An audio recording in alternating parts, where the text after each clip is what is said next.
Hello and welcome to Kanpai Cast episode 3. I think it's 3. Yes. How many times have we been doing this? 3 sounds good.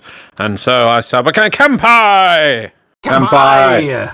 Kanpai. There we go. So yes, here we are again with myself, MDRLOz. We have Xeno, who is in a prison cell. And we have Nasuth, who is in space or digital, whatever.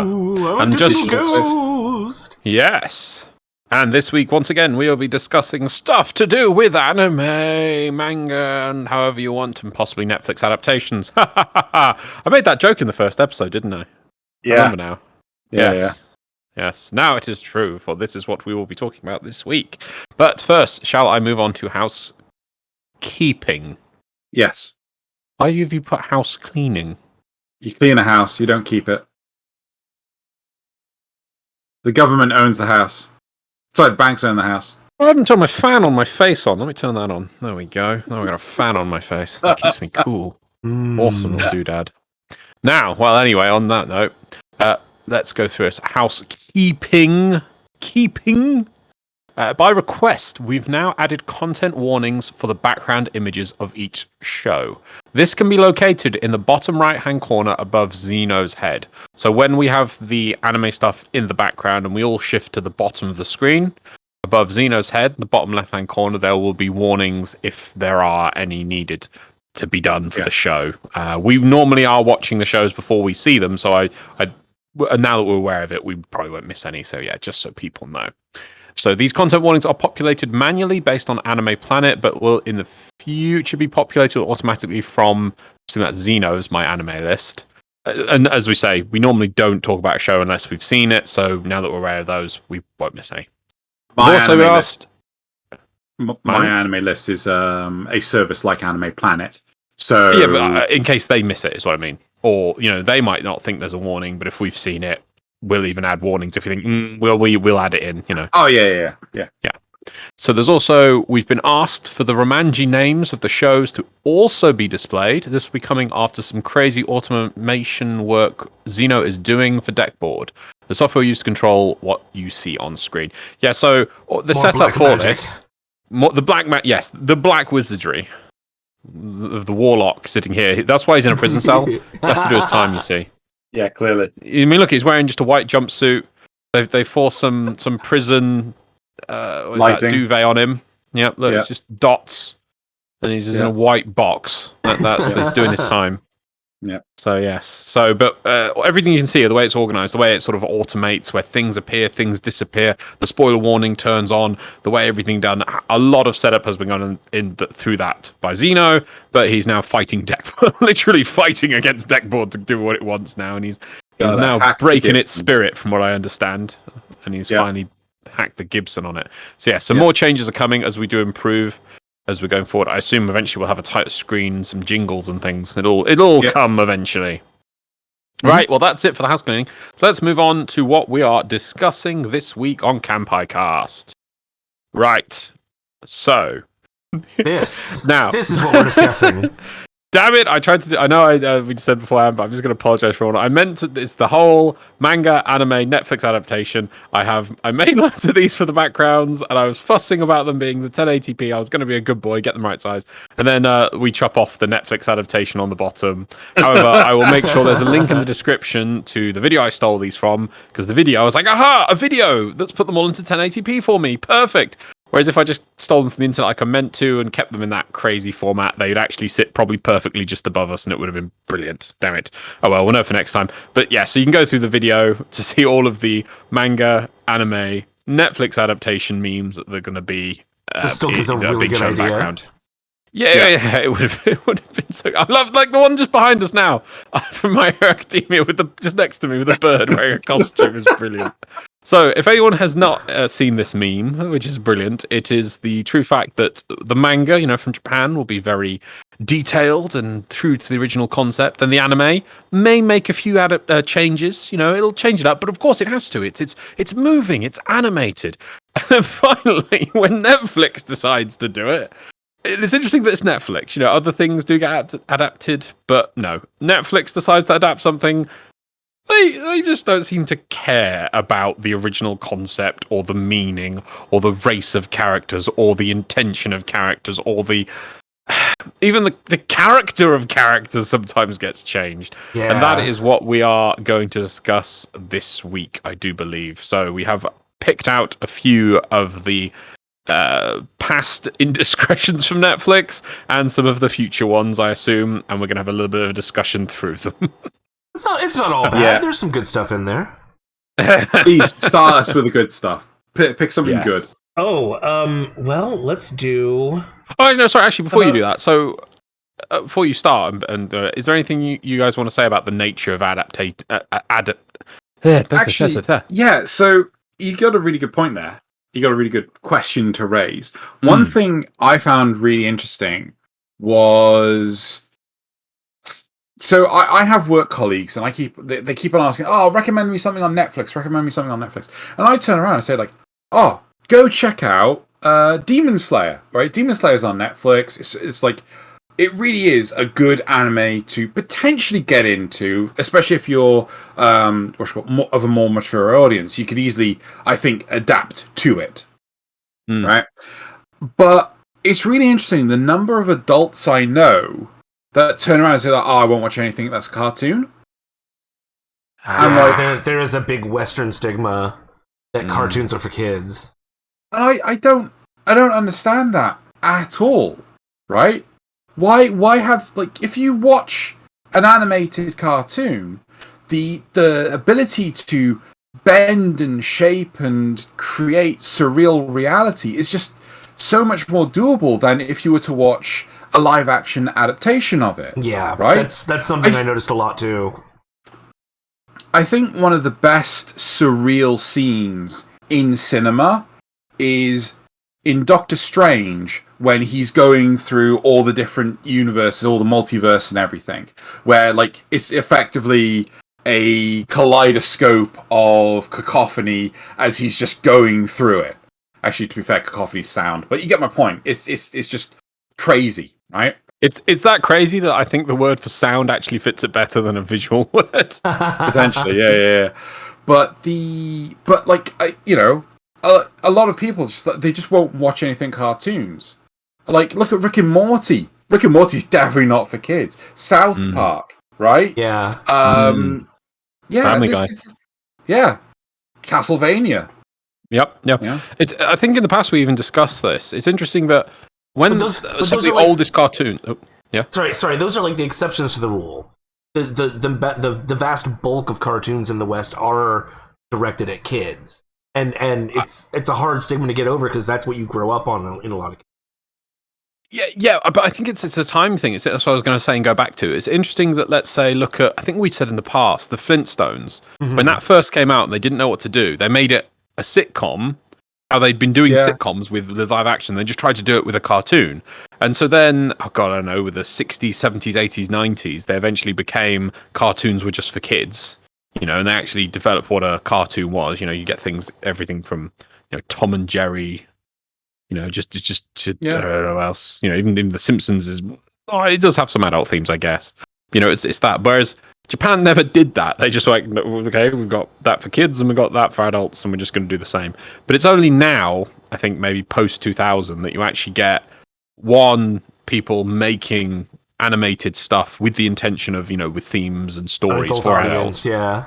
But also that all those people that grew up through that time watched cartoons and then go, well, I liked watching cartoons, and then I found cartoons with an adult story, so I'm okay with that.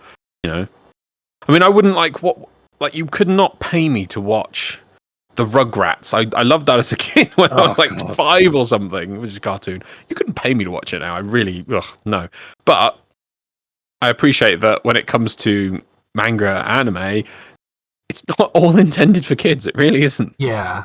I think a really good modern example. We're getting way off topic, but I think a really good modern example is Invincible, which is definitely not for kids. Yeah. And it's really interesting how a lot of the cartoons that we have referenced here, they were designed initially for kids in mind. Whereas the stigma of, animes for kids and things but anime and even comics like Spider-Man, Superman, stuff, they come from comics that are targeted at adults. Mm-hmm.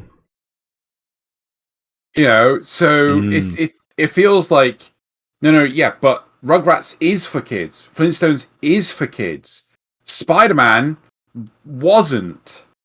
Young it was teens. for teens. Yeah, exactly. Yeah. So it's like, Anyway. Right. Let us go into some examples then. Let's bleed into. Try and find. Should we start with Battle Angel? I think that's a good one to start with. That's a good one. Yeah. That's a nice high note to come in on. Which one did you click on? The left one or the right one? I clicked on the left one. Left. But it's showing both. Yeah. So it shows both. Right. So I've got to ask both of you. I was actually just about to check. Yeah, if we've got pictures of both the Have either of you watched the original OVA anime of Battle Angel Alita? Yes. Within the last 3 years, in fact. Oh yeah. Right. I watched it after watching the movie. However, if you next ask, have we read the manga, which I know you have, Xeno? No, I haven't, but I have read the wikis about the manga. And the plot does get a bit weird. From what I can tell. So, for my case, I personally think that the Alita Battle Angel live adaptation movie was actually really good. Right? I agree. Right? It's a lot closer to the manga than the original OVA. The original OVA being 2 30-minute episodes. Well, 20-minute episodes. And there's such a disconnect of what the hell's happening. Now, in the live adaptation, they do fudge some of the things around. She doesn't get into the whole crap. What's the hunter killers or whatever it is? No. The game, the skate. Oh yeah, skateball. Yeah, roll up, death ball. Ball. There we go. She doesn't really get into that until after the whole thing with.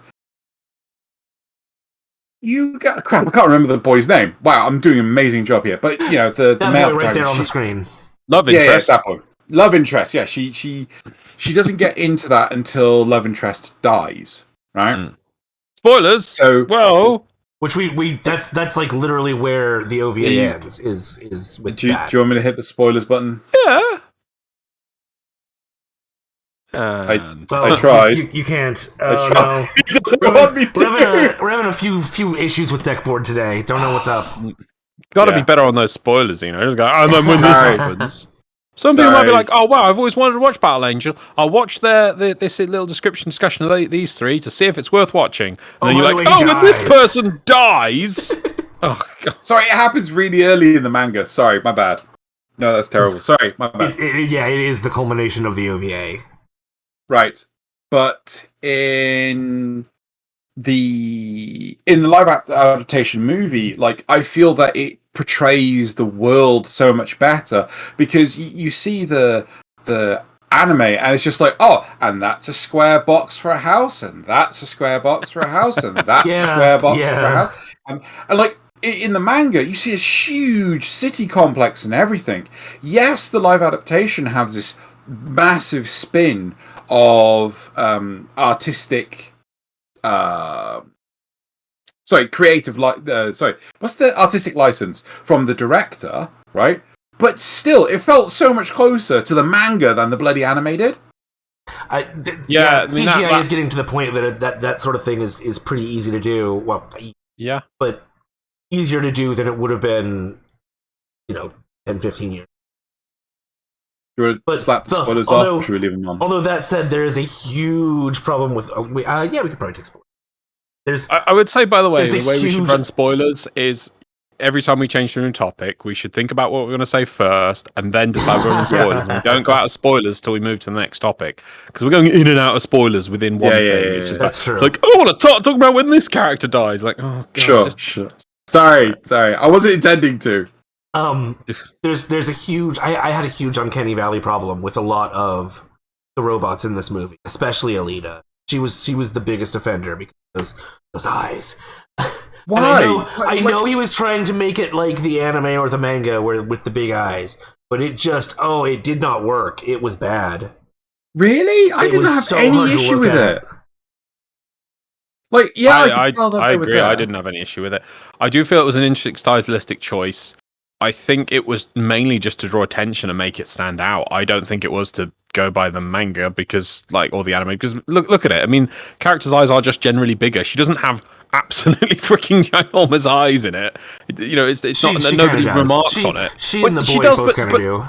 Exactly, but the boy does, so it's just a sign of that youthful young characters do, because kids do relative to their overall size. Is what it's trying to get across. Yeah, it's not actually that her character. No one goes, "Wow, she's like." There we go. It's on the screen there. The characters don't go, "Man, you've got huge eyeballs for a person of your size." Yeah, that's why it bothered me that she has them in the live action version, because they weren't supposed to be. Massively out of place. As Zeno was saying, I think it's a stylistic choice. It was they were trying to go, well, how do we adapt? It was just so hard to look at. It was just bad.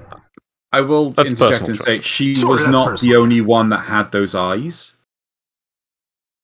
in the live action. In the live action, she was not the only one. There's a range of characters in the live action. Please point out other character with giant eyes. No, none of those. But I mean, I'm not gonna, it's a flashback. That's all I'm gonna say. In a flashback, there are eyes. Yeah. All right. Yeah. I have to rewatch that, I guess. Okay, but anyway, I would say that, in my opinion, I've not seen the cityscapes and the landscape shots of the manga, but I would say I did like how the anime adaptation made me feel like it was a desolate dystopian future, much better than the film did. The film was like a bustling metropolis. Yeah, people getting on just fine on the below this big floating city. It's fine. Yeah, it's all right. It is a visual feast. Though. No, you're fine. You're fine. Okay, my some reason my stream from Nasuth is frozen. Oh well. Oh, it's back. So it looks like a bustling metropolis. You never really see anyone having that much hardship. They try and do it with, this is not really spoilers or anything, they try and do it with like little things, like when people come into the doctor's shop, they talk about, it's so nice, Doc, you're helping me out and things. But it doesn't ever feel like they're in too much hardship. It feels like it's very bright, it's very open. That you got people playing sports, they're going shopping. You got bustling metropolis. It doesn't feel that bad. The anime felt like they were in a down on their luck desert, like literally clinging to the edge of life. Yes, underneath they were literally existing on the dregs from what came from above. I don't know how the manga gave it. It's in between. It's so in the manga, like. It's much more like it is in the movie for the city itself, not to the pristine, like, I'm getting on with my life. Yeah, right? It looks pristine. The movie looks pristine. Right. But in the outer wastelands, right, in the live action movie, you've got all this, like, we've got all this foliage. And yeah, for the movie, it looks nice, but it's nothing like it is in the manga. The manga is like, I mean, I assume you guys have seen Western movies or maybe Trigun or something where it's just desolate wastelands. That is what a desert. Yes, we know what a desert is. Yeah, but that's what outside in the manga, outside of the city. You see, that's what the anime did have. The anime did feel like they were surviving, living underneath the big floating city, and they were living off the remnants of stuff coming down. And outside of that was a big empty wasteland of a desert. In the movie, it just felt like, there's a floating city. We get stuff down from there, but it's pretty nice down here. There's forests. We just get on. Nothing too bad. It's all right. So I do feel that the anime adaptation of the manga probably carried that across a lot better. The grim dark of it all. Well, but I still love the movie. I thought the movie was great. The movie was it's probably one of the best anime adaptations. Yeah, definitely. There is one thing that we've had the character come around a few times. He's played by the same guy that plays Ajax in the Deadpool movie. and oh god, I can't remember his name at all. This fella. Yes, him. This fella, right? In the anime, this guy has no lower face. He's got a mask on. He has a sort of like samurai hat on. He has a long cloak on. Right. This is what the character looks like in the manga.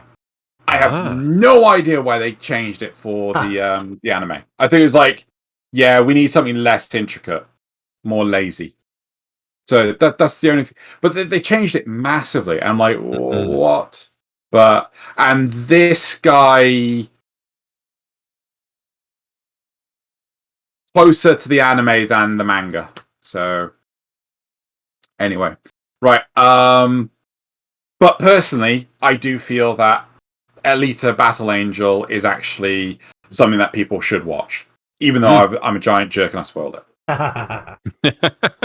Right. Oh gosh. Should we move on to? Yeah. So we've had a look at it. That's how to do an adaptation. I know that the fans of it loved it. The fans actually, there's loads of people who want to try and push for them to do another film because this film didn't do very well. But it seems to be doing okay in sales, but not amazingly well. So people are pushing for it. So that is an adaptation that the fans like. It did okay, but it was a bad time. You know, it was up against was it Captain Marvel, which we're not going to debate if that was a good or bad film, but it was because it was sandwiched perfectly between, you know, because of the films it was sandwiched between, it was almost mandatory. Oh, it might have something important. I've got to see it. So not a very good thing to fight against. So, but Alita, I thought did well. I think it's reviewed very well on Rotten Tomatoes, and yeah, as we said, best adaptation probably possible. You know, so let's move on to another one. What else we got? Should we do Full Metal next? I've not seen it. So let's go do that. All right. Yeah. Pictures. Let's get into it. Oh, wow. Oh, yes. Well, I just watched this one last night. Yeah. And it was okay, and then it got real bad real fast. Okay. So, do you want to do a little bit explaining about adaptations of Full Metal Alchemist in general? So I don't know a huge amount. I know that the original Full Metal Alchemist anime was coming out as the manga was coming out, and so it deviated pretty early on. Book 2. Yeah.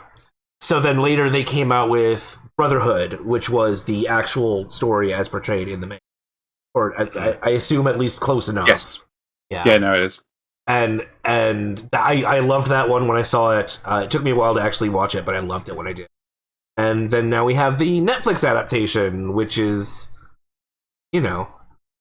Oh, is it Netflix again? This is a Netflix adaptation. Yeah. I didn't know. Oh, God. I thought it was one of these. No.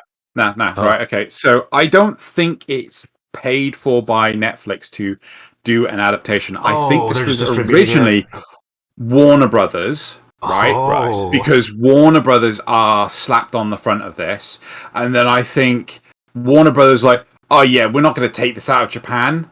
And then Netflix bought the rights to be able to slap. Netflix are known for doing this. So they will see a movie and then just go, oh yeah, we'll buy that. It's already made. We'll buy that. We'll slap our name on it. So there are stuff that Netflix will pay to get made. One which we'll talk about in a bit. And then there's this, which I think they just bought. Right, but would they still put a Netflix original slap on this? Yeah. Even though they're just distributing it, they have nothing to do with the production of it. Okay. Yeah. Because before you move on about the Netflix side of things, the one thing I wanted to say is that we have here the manga being actually adapted twice. And though I agree that the Brotherhood version is the true adaptation, because the other one had to make its own stuff because it ran out of books because it came so quickly, I still think that one was okay. It wasn't awful. It did its own thing. It was watchable. It's not. It's watchable. Yeah, I wouldn't say no. The Brotherhood is by miles the superior product, but at least they had to do stuff with the characters they had. You don't see the characters doing things out of character. Start going like that the heroes don't all of a sudden decide to conquer the world or something, or they don't decide I'm going to be a baddie now, or they start sacrificing people to achieve their ends. You know, it is still a decent story, the first adaptation. But it's interesting to see that it got readapted with a new name to give you that complete version of the manga. Have you read the manga, Zeno? No. But I want to jump in and say, as far as I understand it, in Japan, it's still just called Full Metal Alchemist. It's only in America or the West, it had Brotherhood slapped on the end. I assume in Japan they just put the date. Is it just the difference in dates? Yeah. But either way, as far as I understand, it's still good. So an interesting thing about the Netflix version, which is part of what made it so watchable for me, I think. This one here. I don't know if Zeno. I don't know if Zeno wanted to do this, and I just jumped in and stole it from him. Do it. They got the same voice actors for most, if not all, of the characters.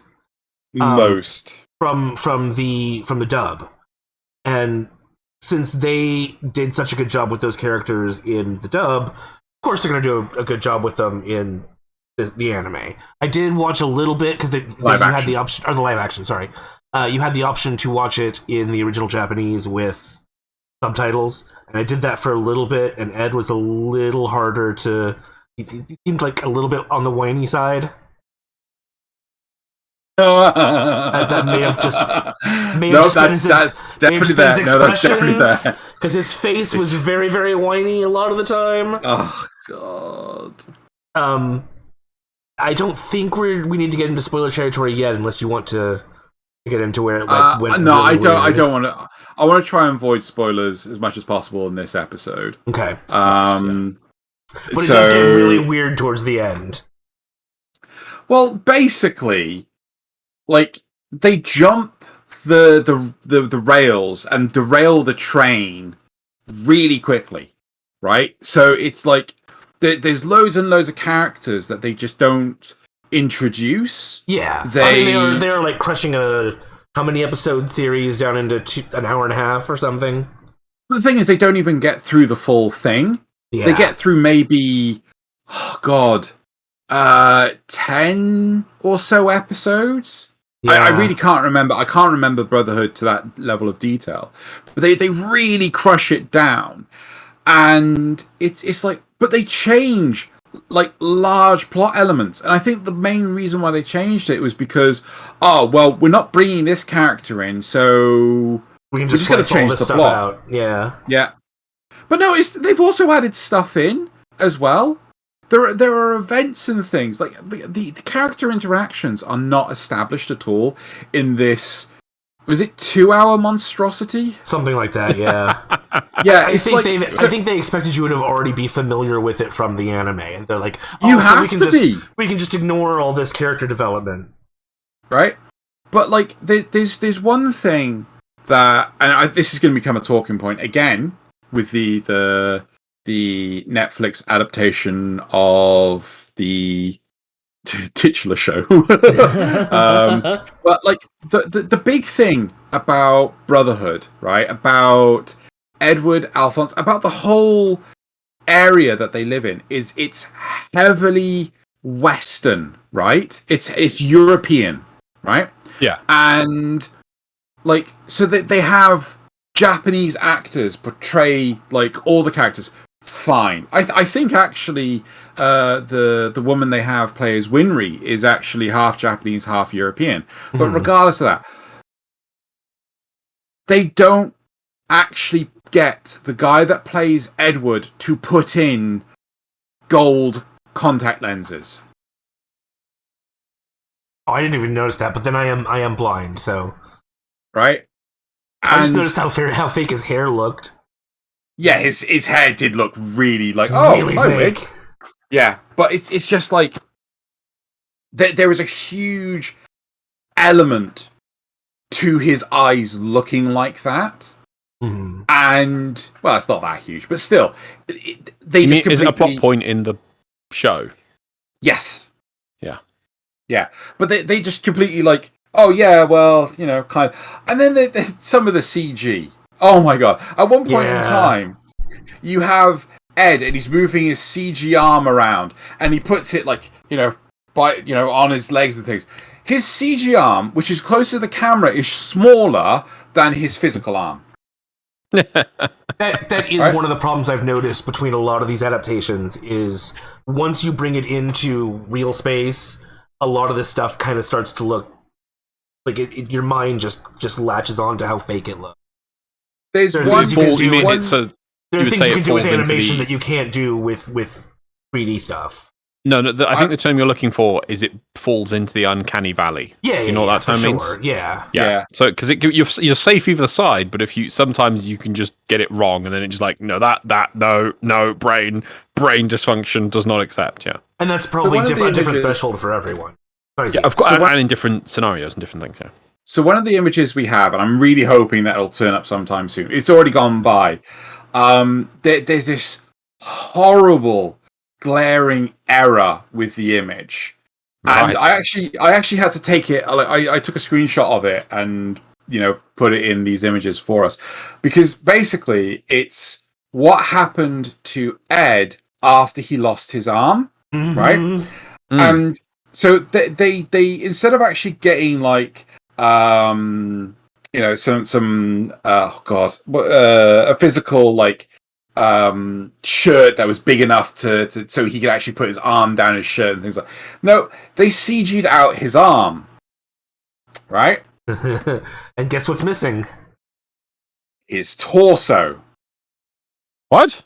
Yes. So hopefully, any minute now it'll appear, and you could basically see the inside of Ed's clothing.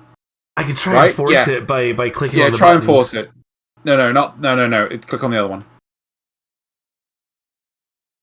Oh, I don't think it's forcing it. It's not going to do it. I think Who? No.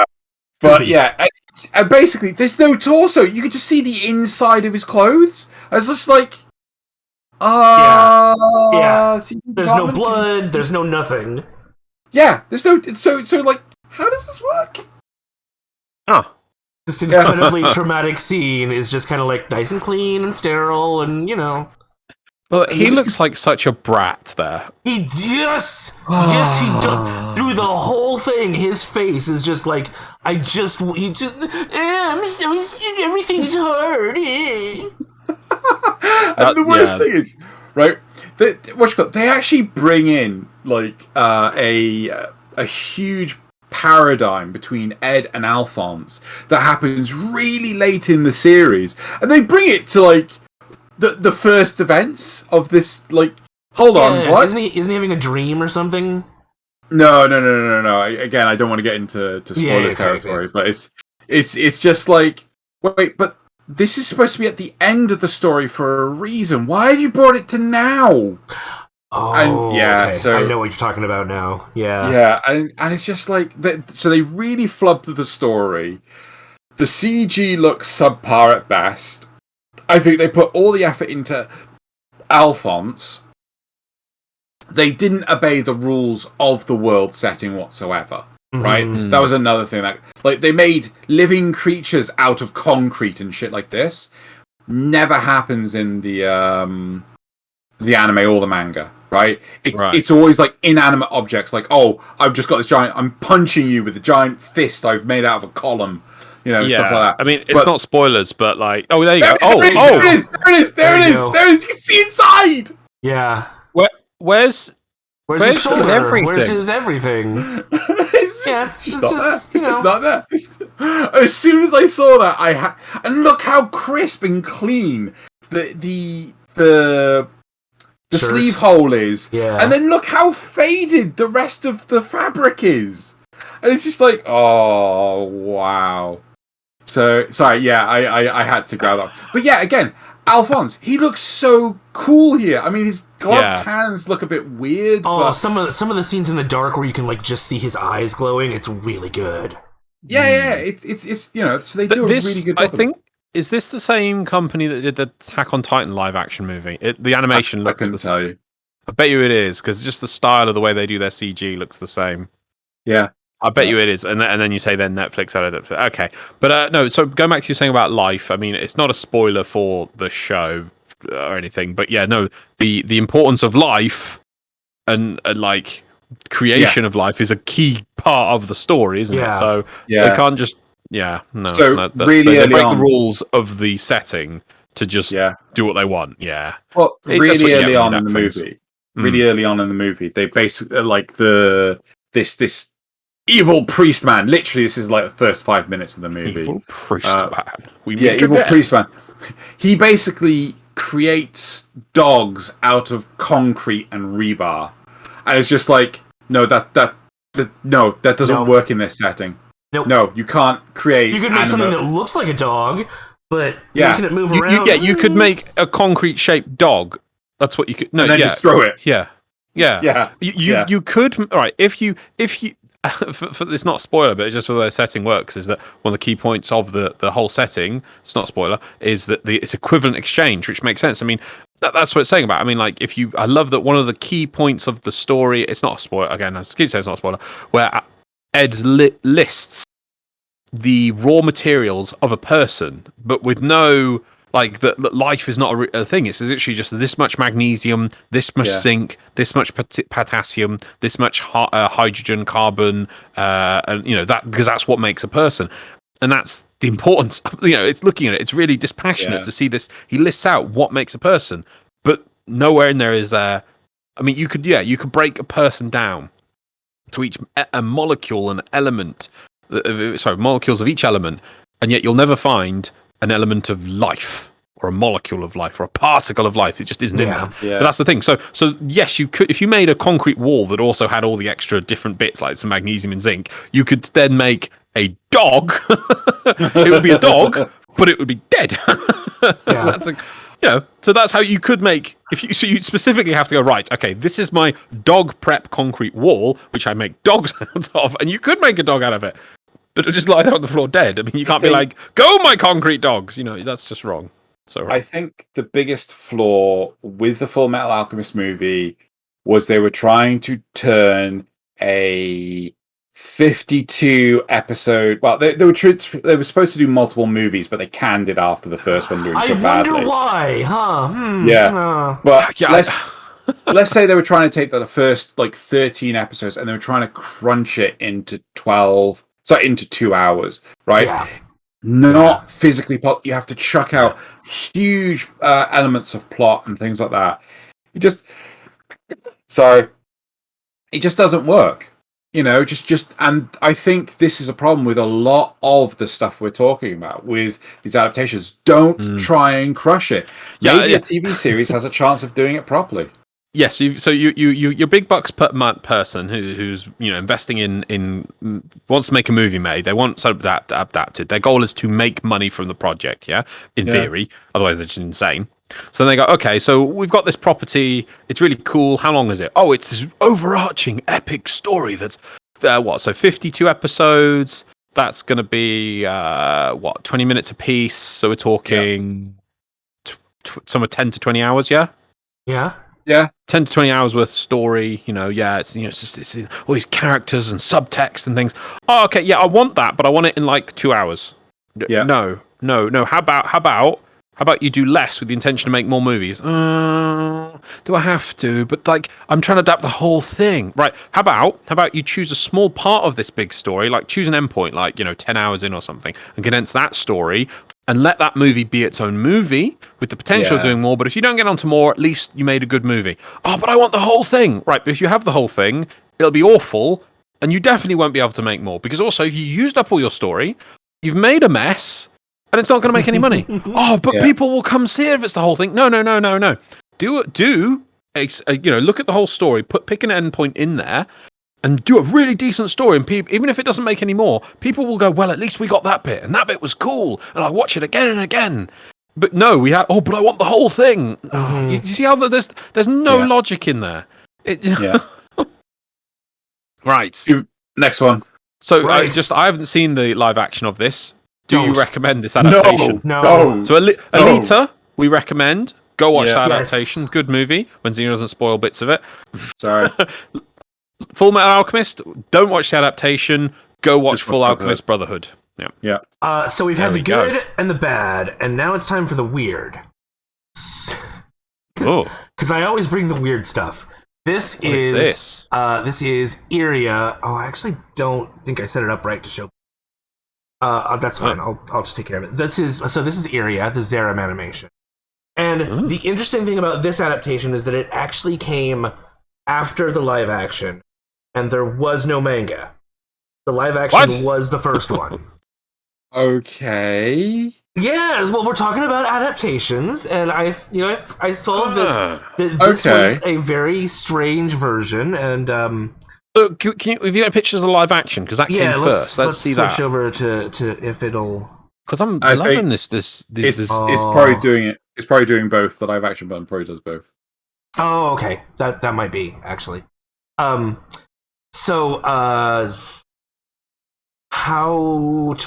Iria is a bounty hunter from space, and in the original movie, she is tracking down this creature called Zeiram, which is they don't really go too much in depth in the first movie. It's honestly kind of bad. I don't recommend watching it. Excellent. I do recommend the anime though, if that helps. Right. Okay. But so she gets a couple of little goofy guys get tangled up with her. It's a little more of a comedy than an action, although they do have some nice, punchy fighty Power Ranger type scenes. But so let's just get this straight here. So I assume Japan made a live action movie. Yes, it is Japanese made. Yeah. Okay, and then off that movie, they were like, "Hey, let's make an anime of this live action movie." Yeah. So the movie came out in '91. And then wow. Okay. There we go. Wow. There we go. That's Zeiram. Is that a tiny face or just a really big body? Both. He's got a regular face that's kind of under the hat that you only really see the eye, the visor of, and then the tiny face can not really a spoiler. The tiny face can grow out of the head on like a long stalk and attack things or whatever. So the anime is actually technically a prequel that explains like how she got her cool artificial intelligent computer and her first actual encounter with Zeiram, where they go more into detail on what it is and why it's so unstoppable, because it is supposed to be like virtually unstoppable. When one of them shows up on a planet, because there's more than one apparently. Oh dear God. When one of them shows up on a planet, most people just run. They don't try to stop it. It will destroy everything. Oh, so it's that there's loads of the same thing, is it? Called as Zeiram? Yeah. Right. So when was the anime made? Same. So the anime, there's also a second movie. It says there, Loz. Yeah. No, but I thought that was the live action 91. No, live action was 91. There was no, it says 94. There was a I think your screen's frozen because no. It is the anime. No, it's it's ones and fours like we had M's and N's. Oh, okay. So there was a second live action movie that I have not seen. That came out the same year as the anime. So I don't think it had anything. I don't think they had anything to do with each other in that regard. Right. So do you think it's worth watching the anime then the live action, or because you said that they kind of the anime is a prequel to the live action? Technically, yes, but there's not really like in the live action they treat it like it's her first encounter with Zeiram. It doesn't have. Do I want to get into spoilers? Well, okay, no. Let's not go into spoilers. But my question to you there's an interaction with her and Zeiram in the first one that should carry over, or in the anime that should carry over into the live action, and there's just no sign of it. Right. I'd say that it's interesting to watch if you want to see the roots of the anime. I don't think it's necessary, though. I think you just watch the anime, have fun, and get a really good story out of it. The story in this isn't that deep. The anime is way better. The anime is way better, but that's interesting to say. So the bit I'm interested in is the faithfulness of the adaptation. We've got no source material of manga for them either to play off of. We have the live action coming first this time. Then we have the anime. Would you say the anime takes the concept and grows it? Yes, I think so. Does it go into more depth and it does a better job? It actually, it's I believe a 3. I should have looked up what it is, but I think it's a 3-part OVA. So like an hour and a half. I guess that's about the same length as the movie. Yeah. Interesting. Interesting.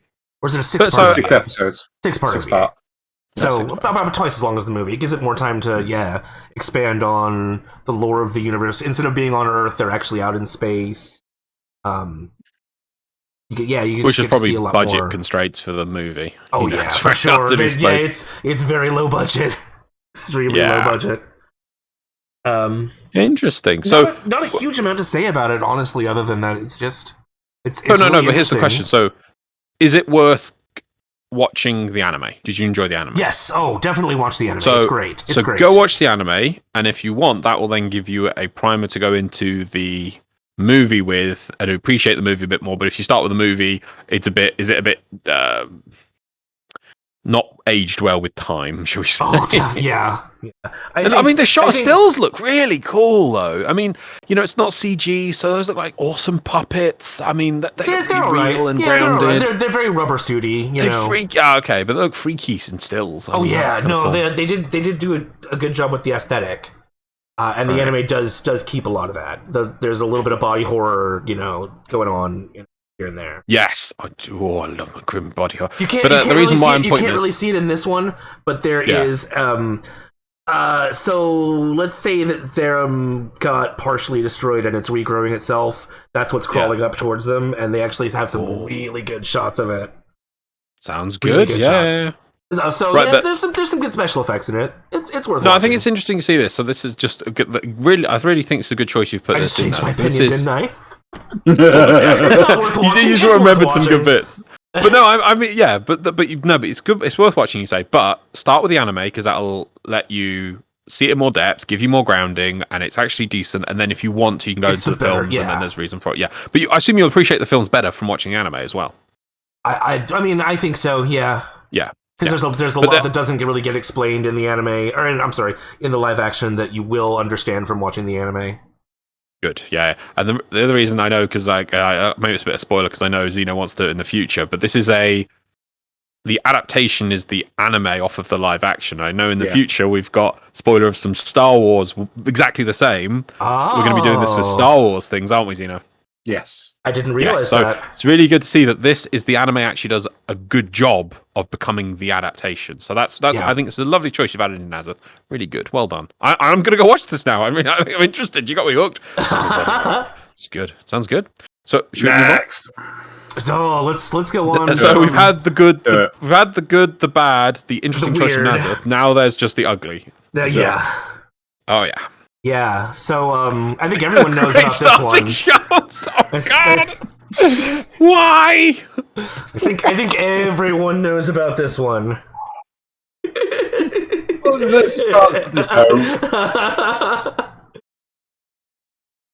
Go on, Loz. Oh! Go on, Loz. I can just hear and scream of it. Oh God! So finally, we have Dragon Ball Evolution, which is probably Alita, one of the best adaptations into live action. This is one of the worst. This looks as its source material and then sort of glances at words and then chucks that. Sorry, I know what this is. Yes, it looks at the source material, gets bored, picks up The Last Airbender and says, the first episode of The Last Airbender says, yeah, I'll have some of that instead. And it's just like, it does nothing with the plot. I was like, oh my God, they're making a Dragon Ball movie. It's going to be amazing. We're going to have people flying around, shooting energy beams everywhere, people going Super Saiyan. I mean, there's no need for spoilers on this. I mean, it's Super Saiyan, whatever. And it's going to be so cool. Oh, we're going to have Piccolo in it. He's going to be cool, badass green dude. We're probably going to get the Saiyans coming in. It's going to be probably, I don't know, they'll just do the Saiyan arc. Perfect small arc, again, to do a small story and have an end point that'll lead on to, there's more coming, and then people go, oh yeah, we want more of that. But even if they stop there and it didn't do well, people go, well, at least we got a decent compartmentalized story of just that. No, this film goes, okay, we've got all of Dragon Ball and Dragon Ball Z. Let's have I don't know, somewhere around that much of it. Oh God, it just and not even in this, done well, even close to the same. No, we're just gonna screw with everything. So this, I don't know when this came out. 2009 is that? Yeah. And so it's an adult Goku, which is Dragon Ball Z. Well, most of the plot teenage Goku. Which is still Dragon Ball Z. That's true. Yeah, I mean, he's not that old in Dragon Ball Z, is he? He's not. Yeah, then Saiyan's eternally remain young. I don't even know how old he is really, but it's adult. It's not kid, is it? It's not kid. Yeah, teenage to adult. And then, but most of the plot points are trying to be like Dragon Ball. They've got the main villain in this is a character called Piccolo, who in Dragon Ball is a villain. Dragon Ball Z, he's a good guy. From the first few episodes, he becomes a good guy, sort of. He starts playing that role. And I can't remember. Do you even see the dragon in this? I can't remember. What does it look like? Is that even done well? Do you? I can't remember. They do summon the dragon, don't they? I don't remember if Shenron's in this. You're gonna do you want to Google it? Aren't you? Yeah. I can Google it. You go. Yeah, you guys go. So this show just looks at its source material, as I say, picks and chooses what it wants, and then tries to make its own little mini adventure series. Doesn't like the another thing we said, like with the Full Metal Alchemist one. That's him. God, that looks horrific. Oh my God, that looks terrible. I don't think I can put this in, but it's a war crime if you put that in on the thing. Don't show it to me. Are you sure? No, yes. So we've got some other characters in here. So and then the characters it does have. Okay. So what? This is probably interesting into our next thing. Being true to what your characters should look like. We've got there's two. I mean, Krillin is a main character. Doesn't even show up in this. I don't think. No, we get Yamcha and Bulma. Oh God! We get Yamcha and then Master Roshi and the cat and Roshi. Yeah, what's the cat called? I can't remember. Poir. Yeah, you do get Poir, but there's a girl. Poir is the one. Yeah, she's the one that's helping Piccolo. Oh, right. No, I think they do it because Poir sounds like a girl in the English dub. Yeah. Yeah. I don't think we get the pig though. No. Oh, I can't remember what his name is. But then you can see there's an example. And so Master Roshi are the two people chasing him Red Ribbon, even though they're working for Piccolo? Plot of Dragon Ball gets weird. Like there's sometimes it's just Piccolo, sometimes it's Piccolo's dad, sometimes it's Red Ribbon by itself, sometimes there's lots of stuff, and that's why it's ridiculous. Again, to try and compress. Face! Look at that fucking face. Ugh. Now, also, when it comes, as I've said, it's terrible it's terrible source material thing, terrible adaptation. Let's look at the cast they booked. So one of the things that actually took a lot of flack at the time, which was for 2009, quite ahead of its time. So there's the main character Goku on the right. He's an American actor trying to play Goku. Most people said it should have been a Japanese actor. What do you guys feel about that? I don't care about that.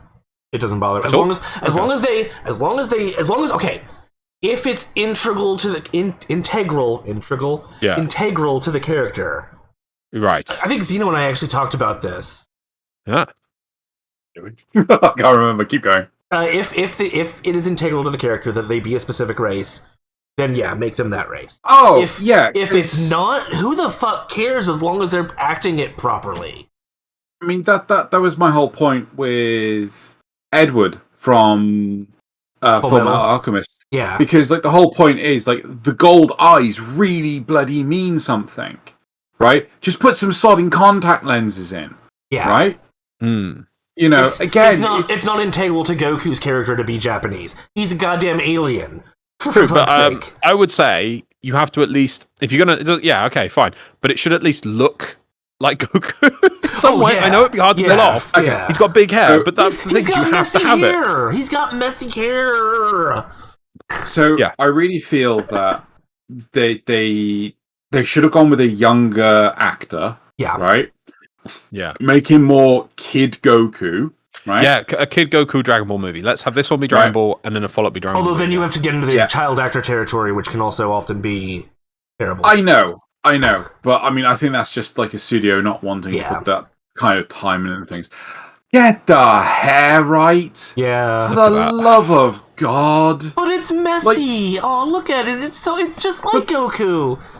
The most iconic thing about Goku is his sodding hair. Yeah. Right? And his tail. Well, I guess that's only in Dragon Ball. No, but in Dragon Ball the tail, But in Dragon Ball Z, then it's the hair. The thing that carries over between the two is the hair. Look at that hair. Yeah. Kid or adult, the hair. I know it's ridiculous and it's going to be like really hard to put some, but you've got such a big budget. So put some time in, come up with different options, come up with different ways of doing it. Do you do it with CG? Do you do it with a wig? Do you get the actor's hair to grow? Do you do a bit of both? I mean, given their Shenron, do we really want them to more CG? That's why I say a bit of both. That's what makes or breaks it, and to make it that character. I mean, it doesn't have to you don't have to go right. Oh, we now have to make the hair look exactly like that. But because one of the things are from different angles, it'll still look the same, right? But you've got to try and come up with a good. The point is adaptation. What they come up with, they gelled the guy's hair up a little bit. Yeah. That was it. It's like no effort was put into it at all. Now, I swear, I haven't watched Dragon Ball Evolution in a while. I swear they actually say bending in the film. As in, that's why they brought up. I swear, there's a bit where he's trying to turn off, either turn on or turn on some candles, and I swear Chi-Chi says to him, bend the air or something. As I point out, Avatar: The Last Airbender. In this? Yeah. Was it Chi-Chi and not Bulma? I thought it was Bulma. No. It's Bulma and Chi-Chi. Okay. Yeah, Chi-Chi's the love interest who is at the party. Yeah.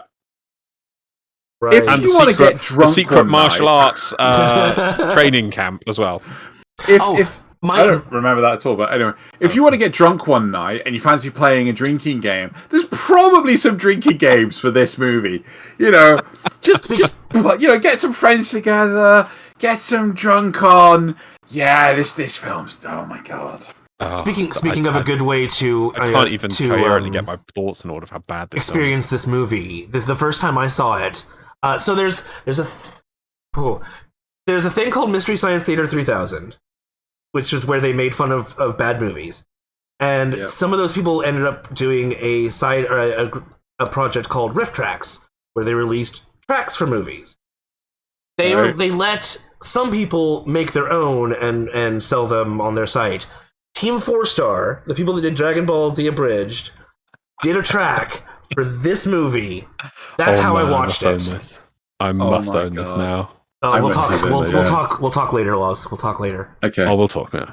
But then, so one last thing on the adaptation side of things. Like, okay, so the whole this show. I don't care about spoilers.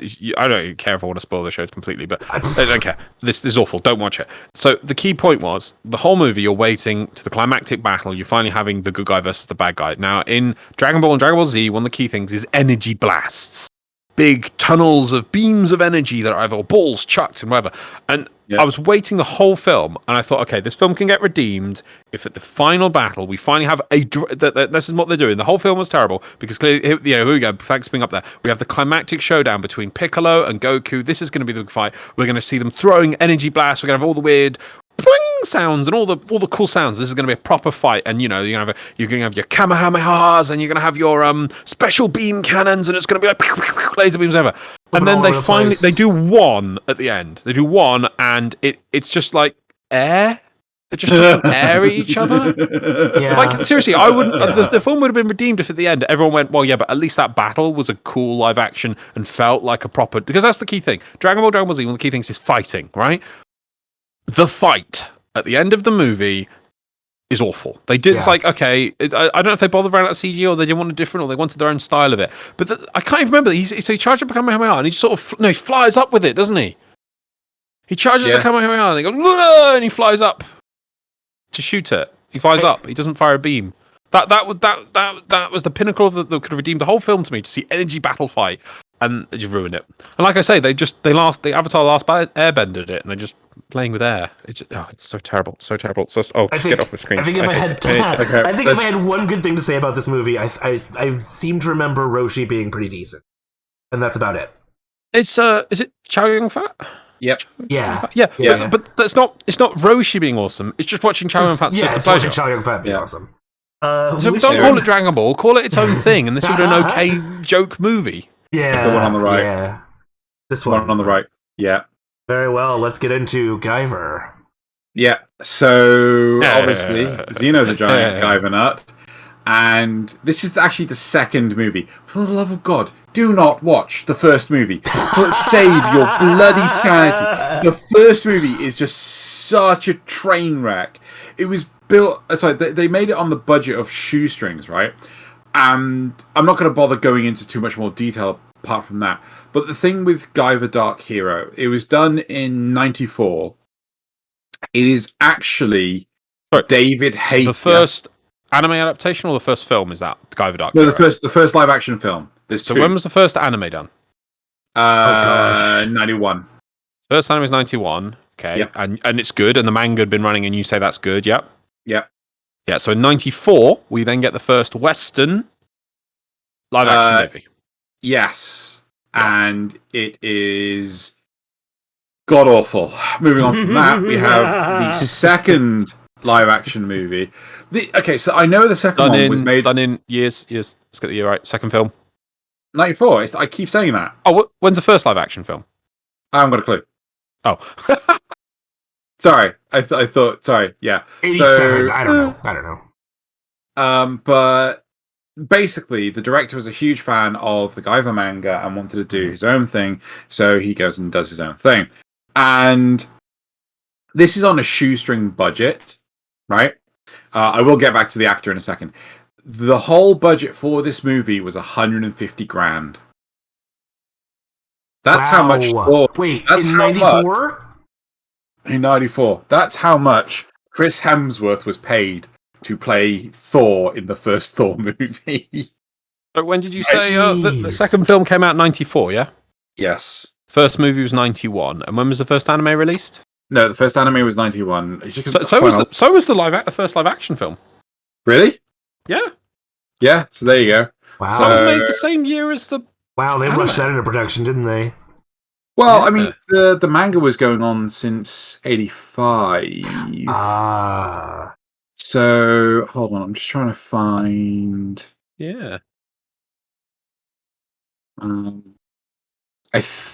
Yeah, 89. So, oh, sorry, 89. yes, 89. Yes. Yeah. There we go. Right, so the anime was out before the film.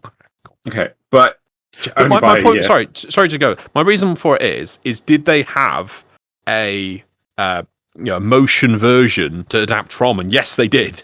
Yes, the anime was out at this point, or it started coming out, so they had something to look through, and yet they've seen this film. Zeno showed me this film, and I'm just not going to say about it. The first time. Second film's good. The second. Wait, did we watch the first film together? Yes, you were like, you have to see this to know how bad it is, so then you can appreciate the next film. I don't remember doing that to you at all. I've completely blanked that out from memory because it's just so bad. Who's the first film has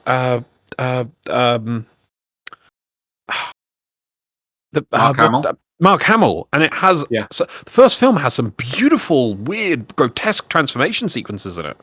Yeah, but it also has slapstick humor that slaps you in the face with a wet haddock. It has a rapping Zoonoid in it, right?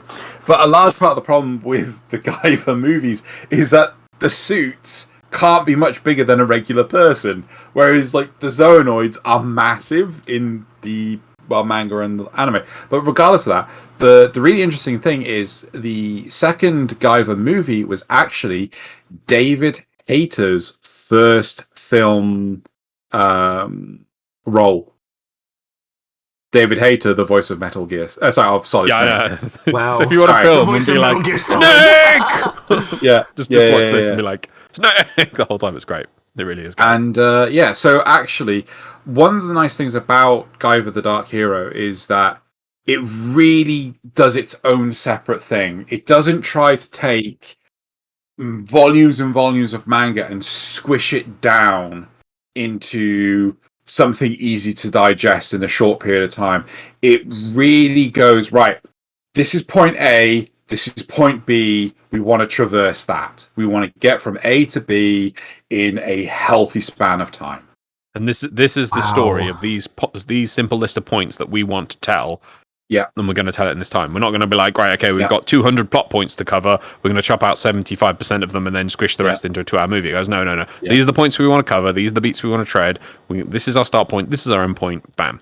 Imagine telling a story and not just trying to cash in on a name. I don't understand that. Yeah. I will say, not the best quality. The rubber suits look a bit rubbery. And the action is a bit Power Rangery. I mean, it is the early 90s. That's expected. Yeah. So there's one scene in the entire thing that actually gets any form of CG treatment, and it's just like cool. But anyway, that's. I will say, if you've got nothing better to do and you actually like the anime, maybe go check out the Guyver Dark Hero. Do not watch the first one, and I'm yeah, gonna specifically watch the first one now. No, don't. So Right, the next one is another. I think it is actually worth watching the first one. There No, are it's some not. good points to it. No, No, there it's isn't. terrible by the end, but it shows you. The reason why it's so bad is I think it's good to watch. No, maybe watch Dark Hero first, then go back and watch the first one. Right? Maybe do it that way around because you can actually see what. Because obviously we've got these problems with Netflix adaptations and a joke, but this is like one of the first ones of it, and you can see that they've taken the source material. Some of it is copied really well, like the transformation sequences they do for the zombies. I'm saying this, but seriously, you'll go watch them and be like, whoa, that looks awesome. But then the stupid slapstick Western humor that is just rammed into it to just convolute the whole thing. It's like, no, it doesn't make sense. What is this? What is this? And I believe it ends on like a cliffhanger, jokey thing. It's like, what? No. What is this horrific? God, It's just it's so there. If you want to watch it from like how not to do an adaptation this is early days when we didn't know how to adapt things. Nobody did. So it is really a merging or a conflict of West and East here of styles trying to blend them together with no no seamless blending. No, this is just like it goes from God, that's dark and gritty, and oh my God, that character's now dead and turned into a horrific monster. Rapping Zoanoid joke. What the amazing. Yeah. Disconnect. It's horrific. Yeah. But Dark Hero good. First film terrible. Yeah. Right. So I've got another strange one for you. It's one that everyone probably has heard of. It's for the North Star. Yes. Specifically the 1986 movie, because there are many versions of Fist of the North Star out there. Live action. No. This is the 1986 anime. The live action movie didn't come out until 1995. But there are so many adaptations of the manga for anime. I'm not sure if they're all connected. I know some of them are, but there's like several movies. There's 3 different series. It's a big, vast shonen wasteland. But the live action version, I think the thing that shocked me the most about it is how hard it wanted to be true to the original. Yeah. But also how badly it missed that mark. And I don't think anything can do justice to it other than to show you a clip. Right. I can't explain it. I can't explain it any better. It's actually going to be 2 clips back to back. One of them is from the 1986 movie, and then virtually the same scene in the 95, just so you can see the comparison.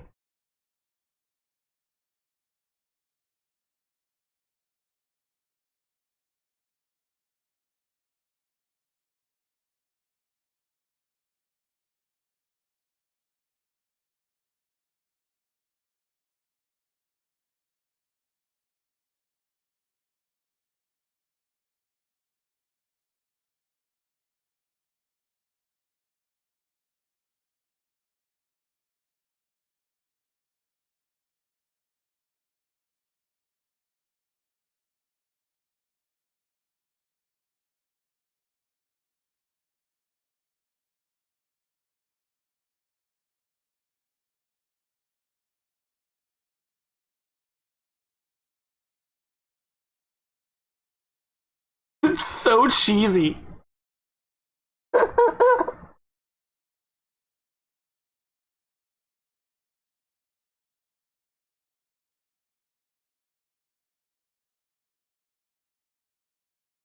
So that's that one.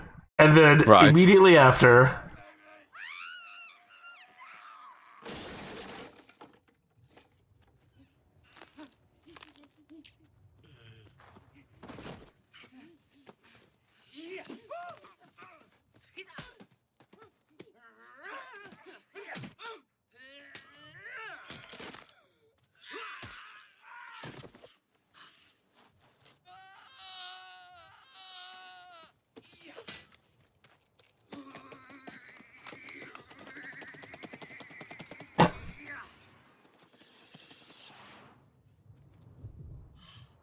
do, tickle me to death? Don't turn your back on me. You're already dead.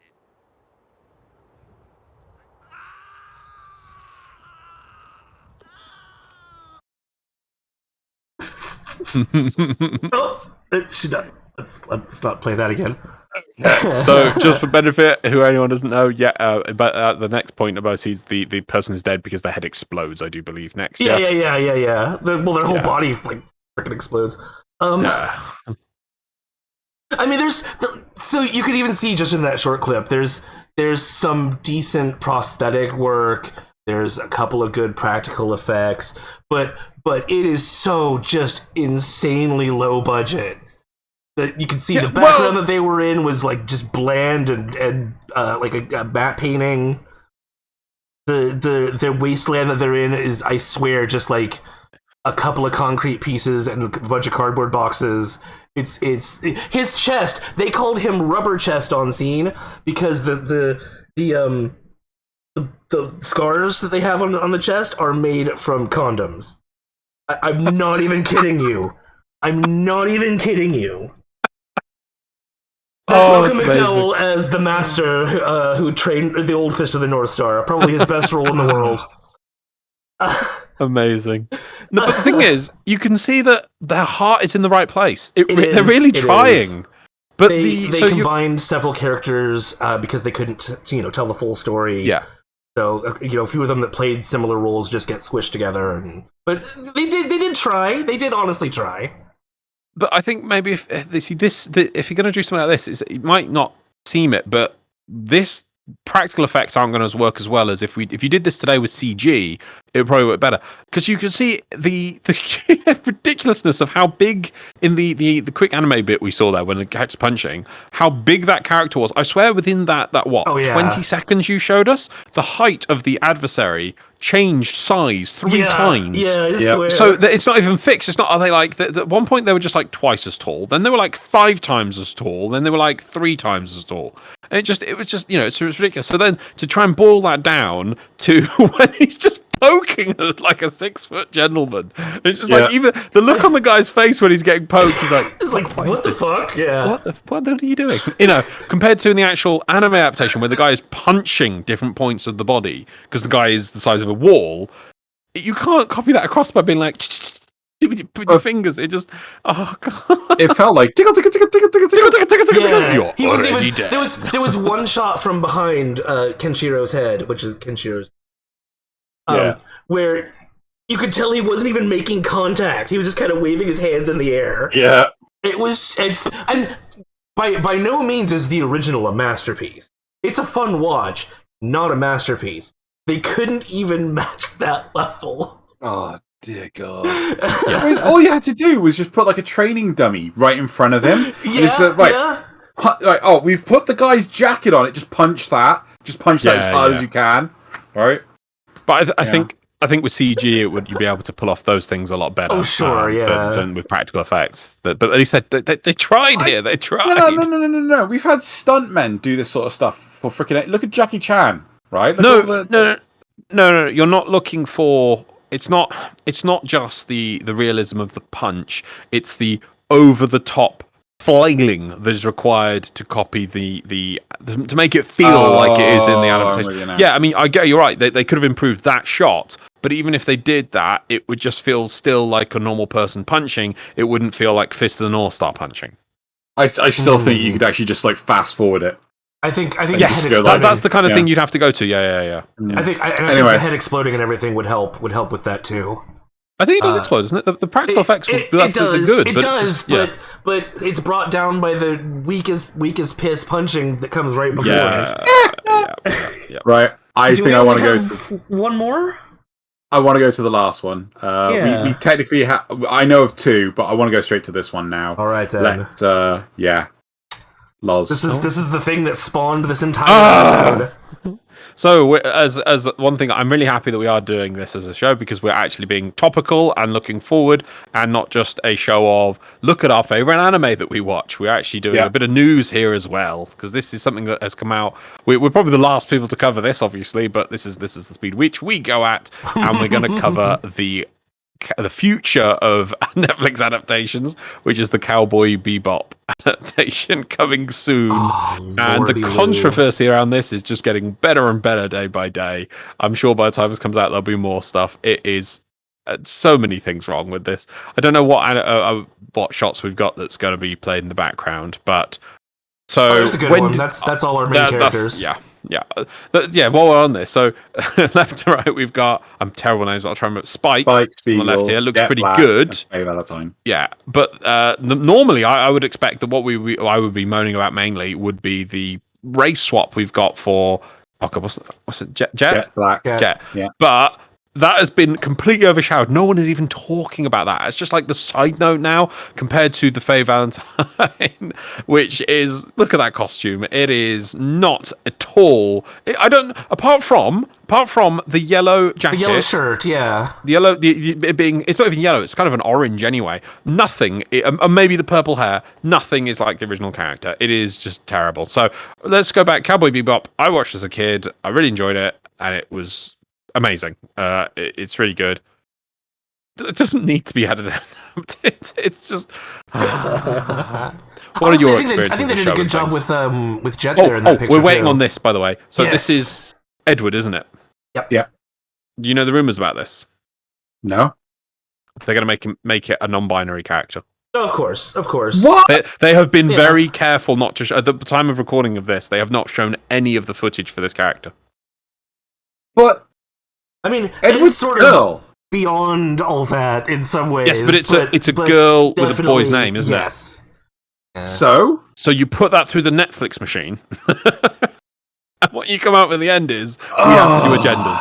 Yep. That's the rumor. That's the rumor. I say rumors uncensored, rumors heard from elsewhere. But anyway, so I'll pass it on to you because I'm going to ramble. What do you say about this? I just destroyed you. I think I first saw Cowboy Bebop on Adult Swim. Either that or Toonami. I don't remember if they showed it on Toonami.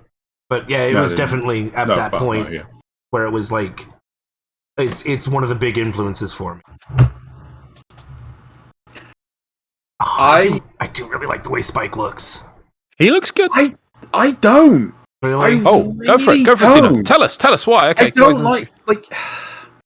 Is it the costume, the actor, the hair? What is it? No. It's like this. This is what I was coming back. This is coming back to the surreal nature of being able to do something in animation that you can't easily do in film, right? Like this right here.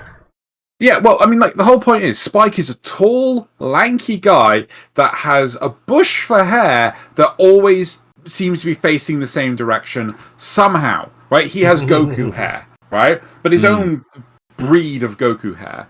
But the point is, he is tall and lanky as hell. That build doesn't exist in real life, right? So is he's saying the length? Yeah, there you go. There, the length of his arm. Well, I don't think it must exist. I think you can get people that rich, but they have to be. You're gonna have to find someone who's like 6'6" to get that proportion of the body, exactly, of arm length and things. Yeah, right. It doesn't feel.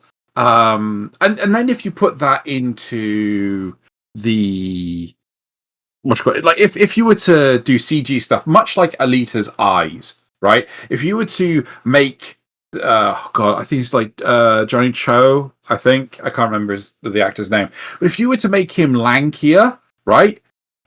He will just not look realistic, and just like Alita's eyes, everyone will complain, saying like, "Oh, and Uncanny Valley," right? But he looks closer to the actual character as depicted in the anime, right? I'm willing to make some concessions for that, for things that are unavoidable, like a body proportion.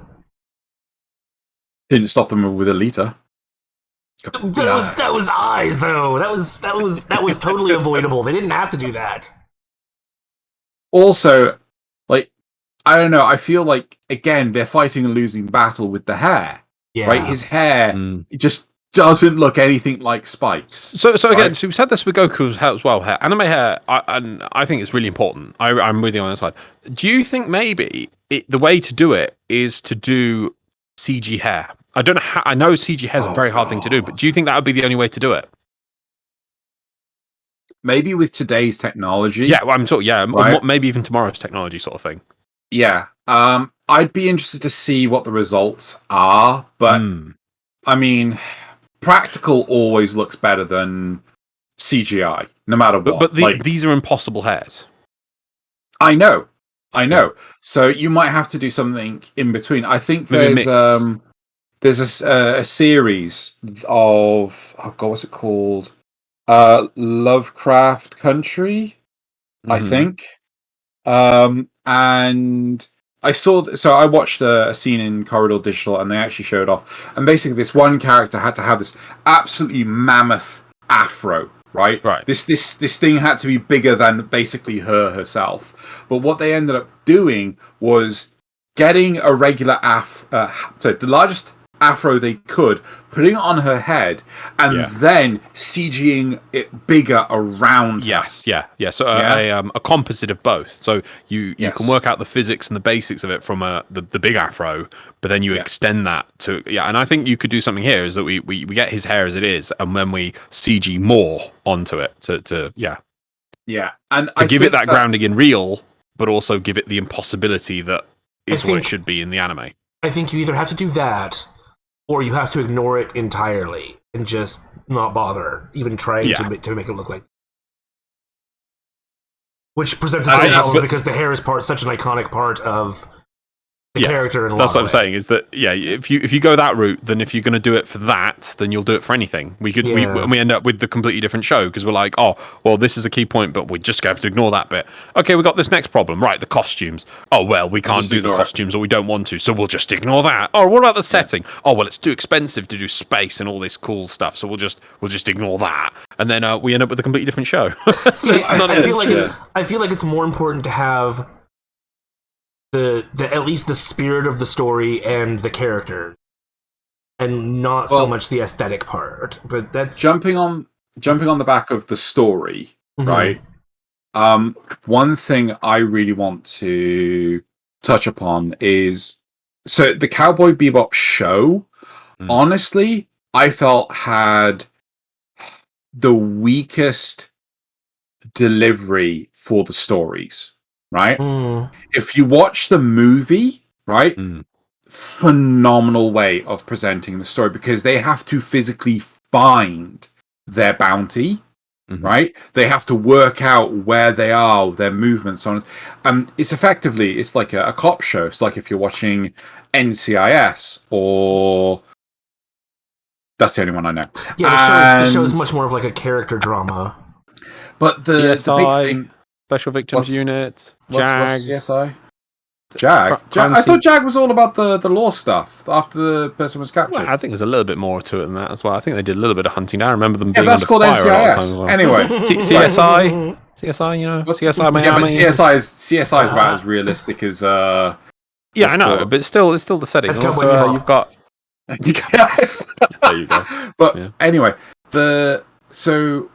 one of the big things. Yes. Oh, you do have the shot. Sorry, I just want to before we go over the shot. Look how cheap that space. I think this is supposed to be their spaceship in the background, and I'm sorry, it just looks so cheap as well. Oh, and his arm. We finally get to see his robotic arm in this one. It looks pathetic. We saw the Alphons earlier, which is a huge metal thing enhanced with CG. I assume that's the way they did that. I hope that this is just pre-production style shots. Alphons is 100% CG. 100% CG. Okay, because I felt that looked pretty cool. Look at his. It does not look. I mean, I'm literally the lowest amount of things we complain about is the race swap in that issue because I think, oh, okay, at least they tried with the beard and things. I know it's little things like that, but that's fine. Okay, but normally that would be top of my list of things that would be like whingy little person about. But like, I've got a whole tirade of things before we can get to that. So his arm looks like it's just like wearing a skin sleeve. It does not look like a robotic arm, and so we're gonna have to wait to see it in motion and see the way he behaves and acts around it because it's a robotic arm. But oh god, it just looks so annoying to me. So it's things like there we go. Look, it doesn't. It does kind of look like he's just wearing a sleeve, doesn't he? Yeah, it really does. And I wouldn't be surprised if they are. But to be honest, to give them credit, I'd much rather that than what they did with Ed. With sorry, you have a body inside that shirt. Oh, we'll give you on that. But it's like if. The thing is, I'm really worried about this adaptation because I feel it's going to be done quite cheaply, and there are already warning signs of that. And the way the sets and yeah. The one actress is behaving is also showing that. Oh yes. It's already on the web to say that anyone who just doesn't like it is just Yeah. So before we get on to the more the current hot takes on it, not the rumors. Is there anything else you guys want to say about this that worries? I haven't or honestly looked that deeply into it, other than the current controversy and the screenshots. In all honesty, like, to me, Cowboy Bebop the series is a classic, but realistically, it's mediocre. Right, the movie is what really makes Cowboy Bebop. The series can either fall into mediocrity or be phenomenal. Right? Oh, wait, is this going to be a series? Sure it's a series. Is it a series and not just a movie? Okay. I swear it's a series.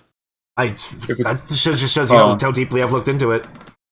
Netflix, Cowboy. Because if it's just a new movie, show, it's a series. It's a series. Okay. It's a series. Yeah. So, like, if the episodes are only 20 minutes long and they're episodic, if it's got this huge overarching meta plot that the original series barely had, it's realistically, if they could turn 2 episodes of the live action series into the narrative of what the movie pulled off, I'd be like, it's bombing. It's amazing. It slaps. It's the best ever, right? The acting performance, I'm gonna hold reservation on that, even if it's crap acting, but a phenomenal narrative. That's what I care about. But I'm expecting this to sort of like go silently into the night. They're gonna westernize it too much, I think. Yeah, I mean, I will, as it comes to the acting and the story, I will wait till see it. So I'm not going to completely crucify the show right now. I'm going to wait till see it, how it comes out. And I think you made a good point there, it's like expectations. Some people are like, oh my god, Cowboy Bebop's so amazing. Like, this is what I was tempted to rewatch the whole thing. I didn't get a chance to actually rewatch it, but yeah, if I seriously think back to most of the episodes, most of them are not really that good. I don't think they'll stand up the test of time. But the core of the show is what held it together. The setting, the theme, the characters. But a lot of the episodes were very weak, and as you say, the movie is the best out of the whole thing. Yeah. And so I will give the show doesn't have to be amazing every episode. However, we haven't even got to that point yet, and there's issues. So shall I go into moaning about the current stuff? The lady who's been hired. We've talked about Spike. We've talked about Jet. Yes. Let's talk about Faye Valentine. So Daniella Pineda is the lady who's been hired to play Faye Valentine, and we've had her costume on the screen there a couple of times, and I've already started whinging once about it. But to me, and seems to be like most of the internet, it is a terrible excuse of trying to do a Faye Valentine costume. Oh, and before I even start it, so most people might say, oh well, it's an over-sexualized costume, whatever. I noticed one of the you haven't taken the full set of the cast, the first reveal cast photos here, because one of them actually has Spike topless. Practicing. Oh, yeah, doing martial arts. You didn't take that one. Yeah, doing martial arts practice. Now, just to point this out before we begin it's like a common running thing these days of saying like, oh, you can't over-sexualize women. Just for Xeno, I'm not sure how much of the Marvel films Nasuth done. Name me a title Marvel movie hero that doesn't get topless in the movies. Sorry, can you repeat the question? You mean male tell Marvel me hero. A male.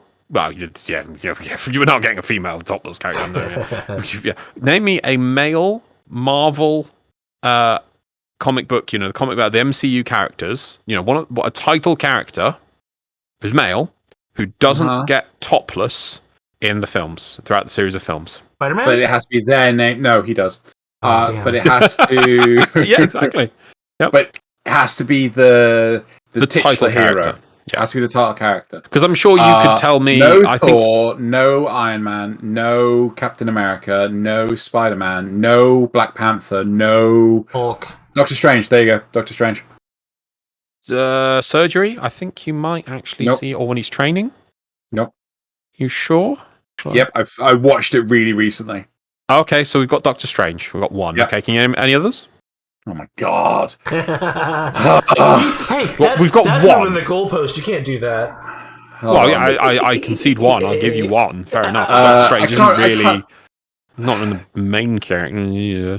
Give me it down, and I'll slap you, boy. I'll slap you, Doctor Strange. He should be. Right. Yeah. Okay. I'll give you I don't know who else there is. Does Ant-Man? Winter Soldier. Winter Soldier's not a fucking He's not. Ant-Man. I see what I'm saying. Ant-Man. I think you see Bucky with his top off though. I'm not sure with Ant-Man. I can't. That was the one I was expecting. You are right on Doctor Strange. Okay. So yeah, but you see how most of the characters tops. Yeah. You could do DC as well, and I'm pretty sure you'd get the same list. Try and do DC. Jason Momoa. Just all of them. Just all of them. There you go. So this is the point of like we're not allowed to over-sexualize female characters. One point I'm going to get onto in a sec. But for male characters in this day and age, it sells to women, showing get top off. See, Loz, you don't understand. That's selling it to men who want to be powerful, masculine, and it's not selling to women. It's selling to men. Oh yeah. Oh, that's why I went to watch Aquaman. Because it just to encourage me to go to the gym more is why I watched Aquaman. I have to see if there's not a ripped topless man in my action films.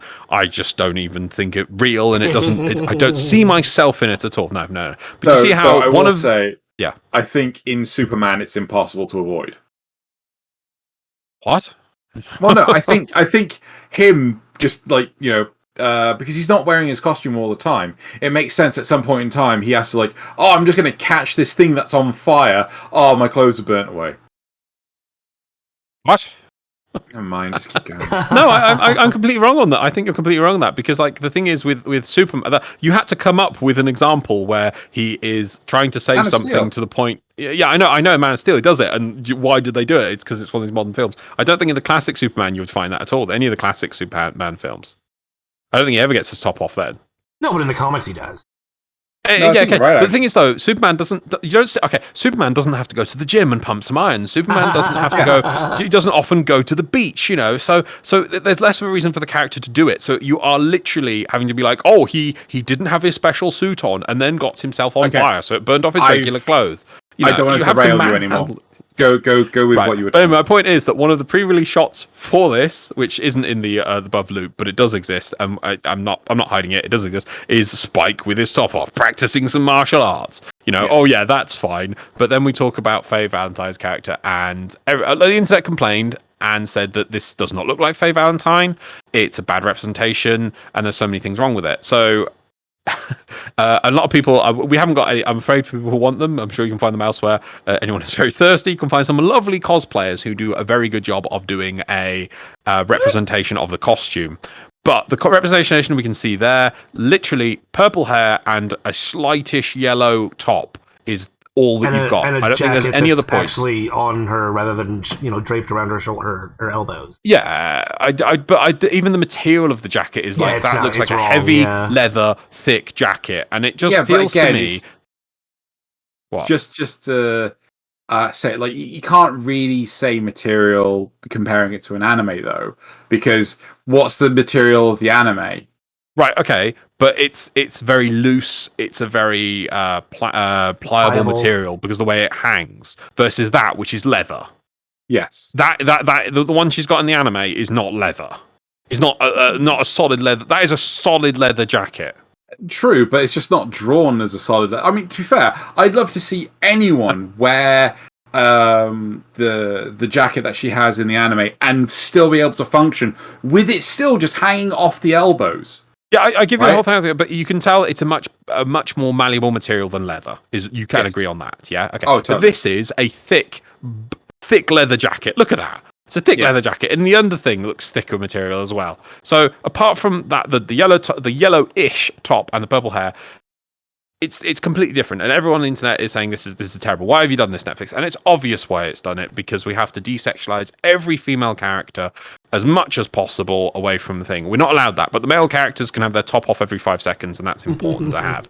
It's ridiculous. Oh, and race swapping, but you see, that's we're not even going to get time to talk about that. I don't even care about that because it's a big issue. But So the internet complained, backlash, right? The actress, Daniella Pineda, we haven't got any of these. I'll probably put links for some of them for people who want to find them in the description below, but we're not going to play the lines of it. I'll read it out instead. The actress then came out. Now, if this is going to happen, if you're going to do an adaptation and you're part of it and people are complaining, what you want to do is come out and say, to all the fans out there, I'm honest, like seriously, this is what you know. Do this, and you get mass bucks. Like I can hear, I'm the actress who plays Faye Valentine coming out of here. I can see a lot of people complained. I've watched the source material. I know there's some issues with it, but please just give us a chance. Wait till it comes out. Watch what we do. I think you'll enjoy it, and then we can have a chat after that. You do that, you get a lot more respect. Response in 2021? Exactly. You do that, and you say, that's fine. I hear your complaints. Maybe it's a bit off. Please give us a chance. Go watch it. I think you'll enjoy what we've done. That's all you have to do. That's literally all you have to do. Everyone will be like, okay, you're an actual human being. We'll yeah, it's not what we wanted, but we'll give you a chance. We'll see your portrayal of character and maybe the acting. Maybe this will really feel like Faye Valentine when you do it. No, I'm going to read out what she does. She goes. She starts complaining about it on her Instagram. Apology. She complains for not having a perfect body like Faye Valentine. 6 foot, double D size breast, 2-inch waist. They looked everywhere for that woman and they couldn't find her. Kind of weird. So they went with my shorts. Are we allowed to swear? Well, it's not ass. How is ass a swear word? Okay, short ass. I know, right? She also joked saying about the costume, saying like, oh, it's not. Yeah, no, she joked about like, oh, we should go back in time and change who my parents were so I could be more like Faye Valentine. And the costume of Faye Valentine.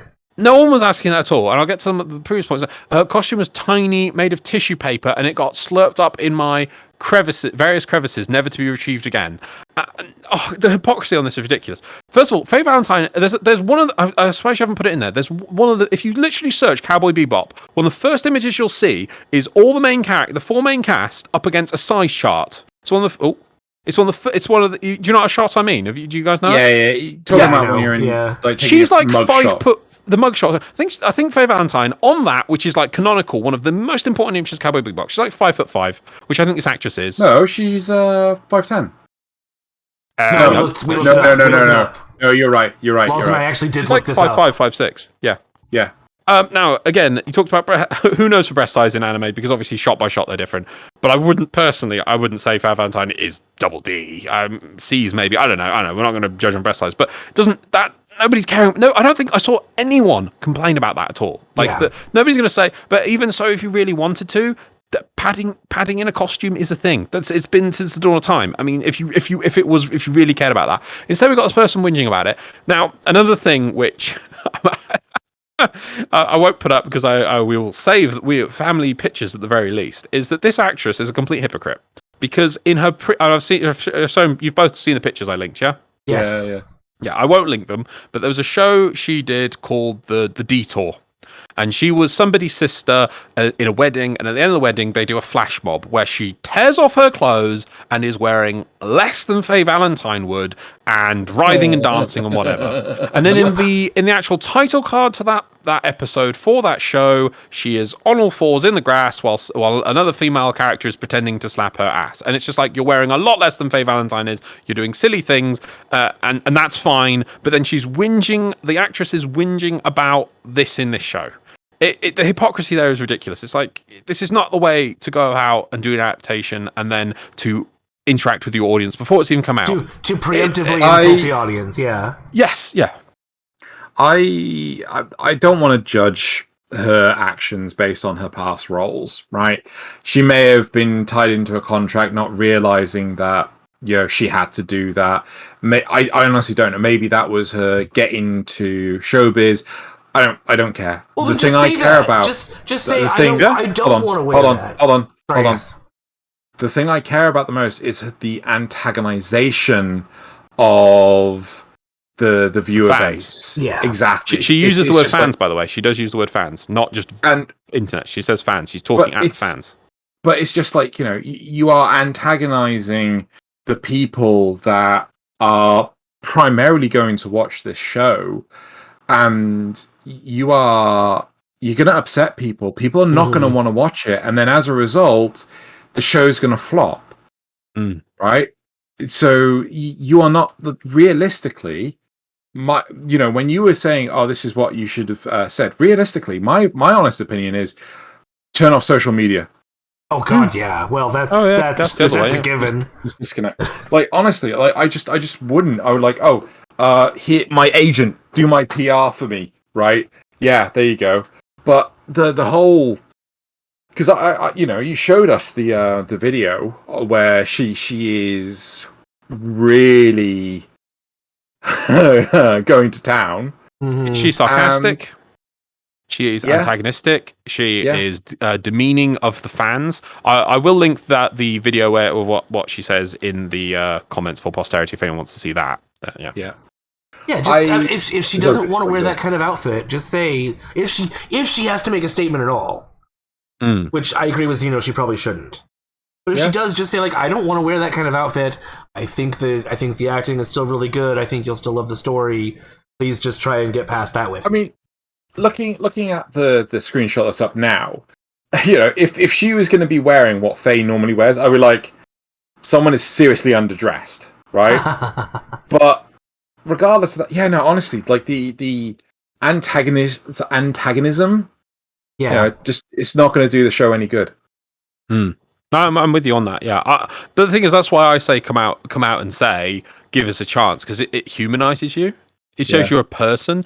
I wouldn't come out and say, I didn't want to wear it or whatever. Say that, be honest and say, I know it's not the same from the anime. I have seen first of all, say I've seen the anime, because it sounds like she hasn't when she says like 2-inch waist. It's like what? Double what? 6 foot cat? No, sounds like you haven't even looked at the source material you're acting from, which is an important thing. And if she did, I feel she wouldn't be saying this. I honestly don't think she's seen the show. She's just seen a few still images and gone like, oh look, it's just some half naked sexy character. I'm not even going to pay attention to it, because there's things like that.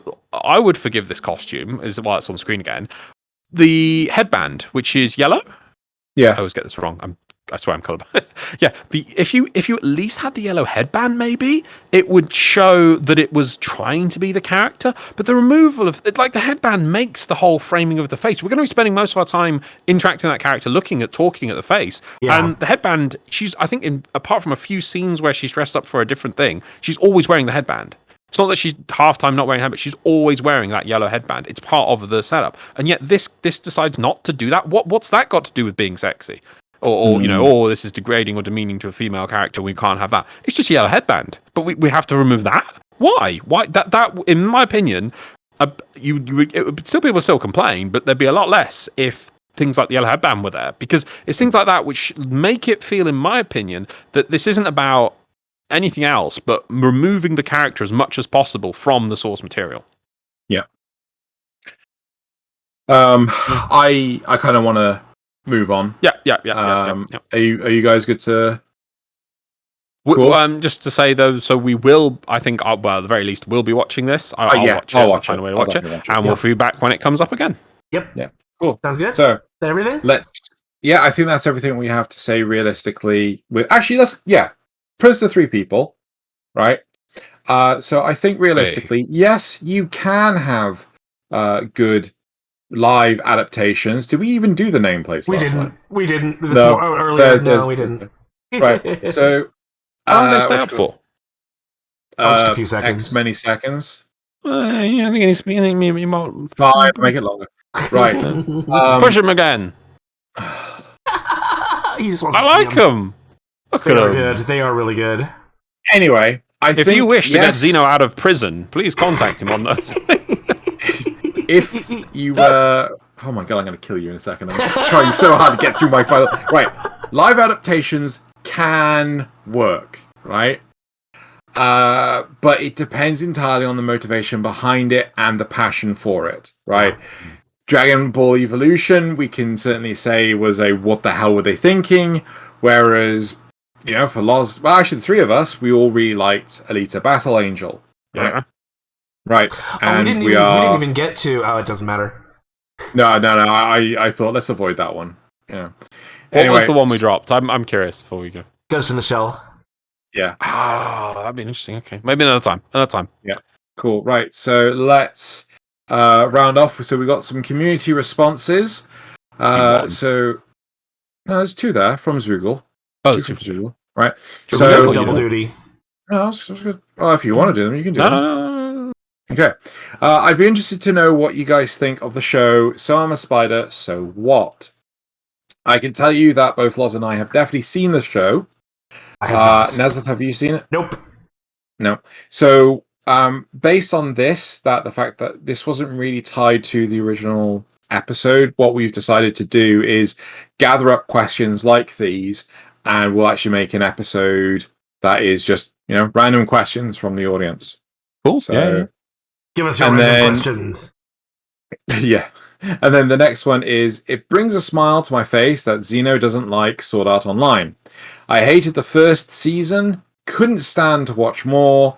Log Horizon, now that's a video game isekai. It's a great palate cleanser. Loz! I